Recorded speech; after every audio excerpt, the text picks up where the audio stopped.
Alors, on a parlé des grands. Il y a aussi beaucoup de, suite au reportage que vous Mm, avez fait, Marion et toi, au maternel, il y a eu beaucoup de sollicitations de parents des petits, des mm. enfants, même des bébés parfois, et je dirais entre 2 et 4 5 ans, on en a beaucoup. Et voilà, ces parents s'interrogent aussi beaucoup sur, voilà, qu'est-ce qu'ils peuvent faire, ils sont petits, on ne peut pas mettre un diagnostic sur les enfants, comment faire, voilà, est-ce que tu... On sait bien qu'il y a des tempéraments, on sait bien qu'il y a des enfants, même des bébés, qui gèrent moins bien leurs émotions, qui peuvent être déjà beaucoup plus fragiles au niveau émotionnel. Donc ça, c'est une réalité. Même les bébés et les enfants de 2 ans ne sont pas du tout égaux. Donc on ne peut pas dire qu'il n'y a rien. Mais par contre, c'est beaucoup trop tôt pour poser un diagnostic. Bon, heureusement d'ailleurs, hein, mais l'idée, c'est vraiment, je dirais, quand on est tôt, on a encore le temps en fait, c'est surtout, c'est plutôt de la prévention presque, je dirais. Alors, il faut gérer les crises, d'accord. Donc ça, c'est-à-dire ne pas monter dans les escalades, ne pas surenchérir et tout ça, la gestion de crise des petits.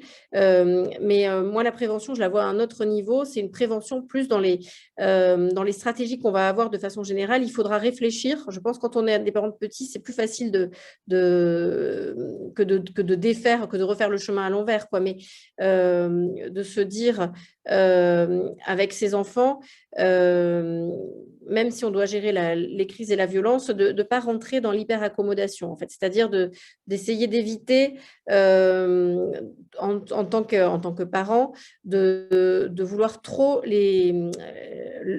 alors éviter d'éviter, mais bon, ça fait beaucoup de répétitions, mais c'est-à-dire d'essayer de les exposer quand même à ce qui les inquiète, parce que c'est des enfants qui peuvent, enfin, et d'essayer aussi, et ça marche aussi pour les émotions, c'est-à-dire qu'on aurait tendance, quand on a des enfants très colériques, on aurait tendance à les faire vivre dans un univers aseptisé au niveau émotionnel, quoi. On va pas faire trop de surprises, on va pas les frustrer, on va pas faire ci, on va pas faire ça. On aurait tendance à se suradapter par rapport à leur fragilité, à la gestion des émotions. Mais on sait que ça marche pas, parce qu'en fait, quand on fait ça, l'enfant va criser pour des trucs de plus en plus minimes.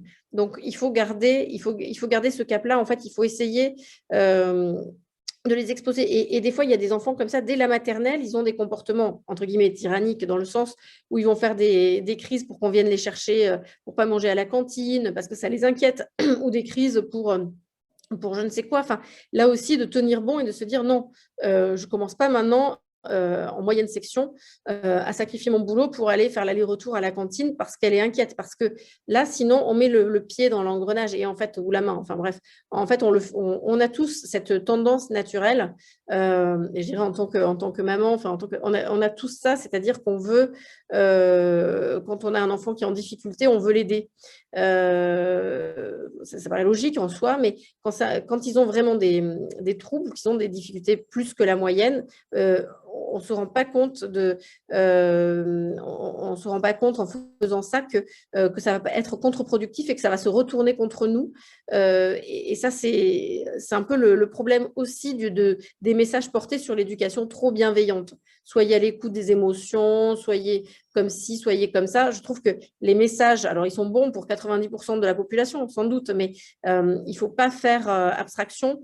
Et encore, quand je dis qu'ils sont bons pour 90% de la population, des fois je doute parce que je pense qu'on a tendance, et c'est quelque chose vraiment que je partage avec vous, enfin, on a tendance à en faire, à vouloir trop bien faire, à être trop aujourd'hui dans une place aussi où on voudrait sacrifier des choses par rapport aux enfants. Alors c'est bien dans une certaine mesure, mais je crois que de les exposer, enfin, de garder en tête que c'est important de les exposer.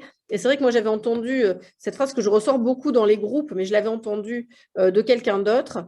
Et ça avait été assez éclairant pour moi. C'était cette idée que l'estime de soi ne se construit pas dans un champ plat. Et ça, c'était parce que alors ça reprend un peu les histoires aussi des enfants 68 arts, un post 68 arts, où qu'on a voulu élever toute une génération avec les adages, il est interdit d'interdire, on va laisser les enfants exprimer leur libre créativité, on ne va pas les brimer, on va les valoriser, les encourager, loin des trucs punitifs des années 50 et tout. Donc ça partait plutôt d'un bon sentiment, mais tous les enfants, quand on a fait des études sur ceux qui avaient été élevés vraiment dans ces dogmes-là, ce sont des adultes qui manquent énormément de confiance en eux, ce sont des adultes qui sont anxieux et qui ont du mal à aller vers l'inconnu, etc. Donc, en fait, on s'est dit, il y a eu un truc qui est allé trop loin. Et je pense que ça renvoie un peu à ça. C'est que vos enfants qui ont des troubles et qui ont des difficultés, pour construire leur estime d'eux-mêmes, ils auront besoin de et pour lutter contre leurs troubles aussi au passage, mais ils auront besoin d'être exposés et de les surmonter. Et ça, c'est la clé, je dirais. C'est pour ça que l'internat, l'éloignement, tout ça, c'est des bons trucs parce que ça montre à l'enfant qu'on croit en lui, bon, et on va lui dire, bah, vas-y, fais tes armes, en fait, fais tes armes pour la suite, parce qu'on ne va pas pouvoir toujours balayer le chemin devant toi pour que tu passes derrière, quoi. Et il va falloir aussi, toi, que tu avances. Et ça, c'est l'état d'esprit dans lequel il faut aller avec ces enfants-là en particulier, parce que les autres enfants qui ont leurs besoins d'autonomie, d'indépendance et qui régulent bien leurs émotions, on peut faire tout ce qu'on veut, ça se passera, ça se passera. Donc, mais avec eux, qui ont cette tendance à vouloir en faire le moins possible et avoir le moins d'émotions possible à gérer et le moins de stress possible à gérer, le moins de trucs, bah, c'est d'autant plus important de se faire violence et d'aller contre sa nature et de se dire non, là, j'ai vraiment envie d'aller le chercher parce que je vois qu'il a de la peine et que la cantine, il est malheureux d'y aller. Mais en fait, je vais calculer pour après et je vais dire non, non, je ne viens pas te chercher parce que moi, je travaille, mon travail est important pour moi et puis toi, c'est ton travail à toi, chacun son travail. Et même s'il est en moyenne section, ben, je garde ce cap-là. Et ça, je pense que c'est important parce qu'en fait, on le perd sans s'en apercevoir quand l'enfant est en difficulté. Et quand on s'en aperçoit, ben, c'est tard déjà. Donc, quand on a la chance de démarrer, de démarrer tôt, de toujours garder ça en tête et de penser beaucoup à soi. Quand on est trop sensible en tant que parent, soit par sa personnalité, soit par sa profession, ben on est aussi plus à risque de tomber dans des situations avec des enfants à comportement tyrannique. Ben, je ne vous apprends rien, je vois vraiment le profil des familles qui viennent à mes groupes, c'est des parents justement ultra attentifs aux besoins de leurs enfants et c'est à la fois leur force et leur faiblesse pour le coup. Enfin, ce serait leur force avec un autre enfant et c'est leur faiblesse avec un enfant qui a des particularités. Donc, je crois qu'il faut déconstruire un peu certains trucs et ça va aussi avec l'idée de prendre soin de soi. C'est un point sur lequel on insiste beaucoup dans les programmes parce qu'il faut commencer par soi-même en fait. Hein. Mais ça va ensemble. Quand on prend soin de soi et qu'on se préserve, c'est le moment aussi où on dit bah, débrouille-toi. Quoi, hein. Donc, au final, c'est double bénéfice. Mais c'est ça vraiment le truc à essayer d'obtenir pour moi. Et quand on est avec des petits, c'est beaucoup plus facile de l'anticiper, mais il faut sortir de ces dogmes de psychologie positive là, et de toute l'éducation bienveillante. Il faut jamais perdre de vue le côté comment on expose les enfants et comment on les arme pour la suite. En particulier s'ils sont anxieux. S'ils sont anxieux, c'est là qu'il faut en faire le plus possible. Et c'est pas facile, hein, c'est vraiment parce que c'est totalement contre-intuitif pour des parents sensibles. Donc, du coup, il faut aller contre sa nature même de parent, alors qu'on sait à quel point c'est important de respecter ses valeurs parentales et tout ça. Mais là, non, c'est pas possible. Il faut se faire violence dans l'autre sens. Il faut se dire là, alerte, je suis en train de lâcher des trucs parce que je veux aider mon enfant qui a telle difficulté, mais ce que je fais, c'est peut-être pas la bonne solution pour plus tard. Même si là, tout de suite, ça me fait plaisir de le faire, ça me soulage aussi parce que je suis inquiète de voir mon enfant inquiet. Mais ce soulagement aujourd'hui, c'est peut-être pas mon soulagement dans 10 ans, quoi. Donc voilà. Donc, c'est peut-être. Alors, je suis désolée parce que je vais devoir vous laisser parce que j'ai quelques petits soucis d'organisation. Alors, je crois que j'ai traité quelques questions et évidemment pas toutes. Peut-être pour dire un mot, je sais que on a eu aussi beaucoup de sollicitations en dehors de l'association, mais directement au CHU suite au maternel et beaucoup de parents qui s'interrogent sur le diagnostic, qui nous disent on a enfin compris qu'on avait un enfant tyrannique. Alors, enfant tyrannique, ce n'est pas un diagnostic, c'est un comportement ponctuel. Donc, c'est pas parce qu'on a repéré le style de comportement qu'on a le diagnostic. Le diagnostic, c'est quelque chose d'important, mais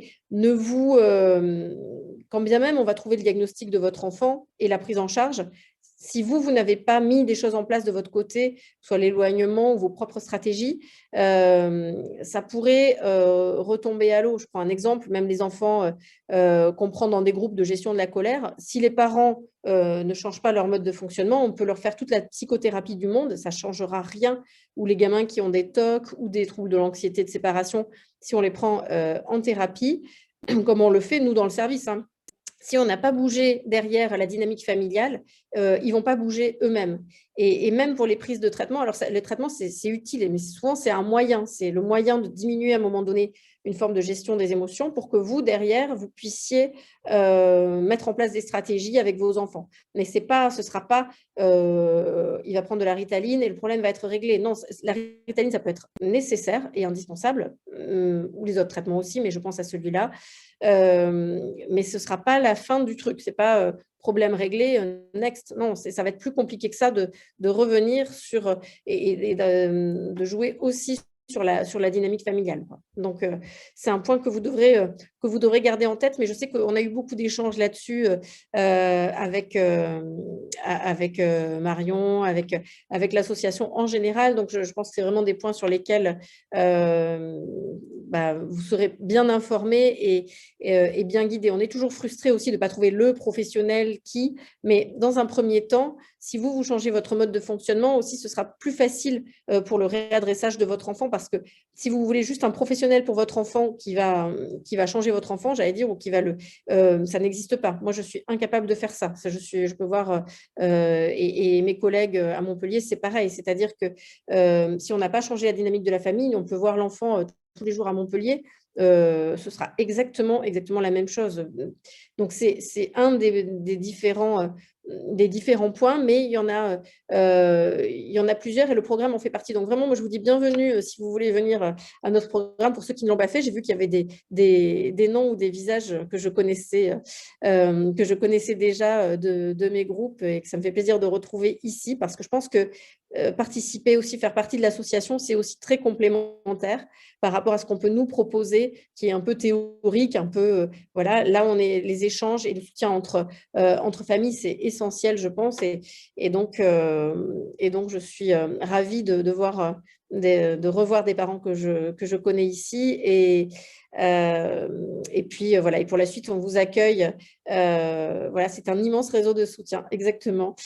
Je suis d'accord avec ça, mais il faut quand même un autre réseau de soutien plus personnel, hein, qui fait partie de votre entourage proche, mais c'est complémentaire et il n'y a pas de problème, ça fait partie de toutes les stratégies. Donc, un grand merci de